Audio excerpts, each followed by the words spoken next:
దయగలిగిన తండ్రి, మీకు వందనాలు, స్తోత్రము నాయన. ఈ దినము ఇర్మియా గ్రంథం 17వ అధ్యాయం 10, ఇర్మియా 17th చాప్టర్ 10th verse. ఈ హృదయమును పరిశోధించు వాడను. Test the hearts of men. హృదయకు జాంచుతా ఉంది. హృదయం భయంకరమైంది, అన్నిటికంటే మోసకరమైంది. దేవుని హృదయం కావాల.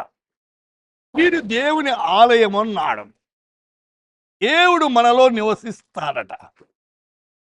ఎవడు దేవుని హృదయాన్ని పాడు చేస్తాడు, దేవుడు వాడిని పాడు చేస్తాడట. వాటి దేవుడు మన హృదయములో నివసించేవాడు.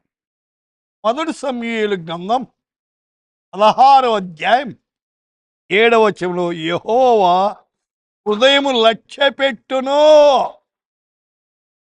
హృదయాలు చూసేవాడండి దేవుడు. మానవుడు పై రూపాన్ని చూస్తాడు, దేవుడు హృదయాలు చూసేవాడు. అందుచేతనే హృదయములను అంతరంగములు ఎరిగినవాడు మన దేవుడు. అయితే అది చాలా అవసరం. కీర్తనకారుడు 7వ కీర్తన 9వ వచనంలో హృదయమును అంతరంగమును పరిశీలించు నీతిగల దేవా అని ప్రార్థన చేశాడు. హృదయాలు చూసేవాడు. మానవుడు పై రూపాన్ని చూస్తాడు, దేవుడు హృదయాలు చూస్తాడు. అయితే మానవుడు పై రూపాన్ని చూసి మంచి చెడ్డలు నిర్ణయిస్తాడు.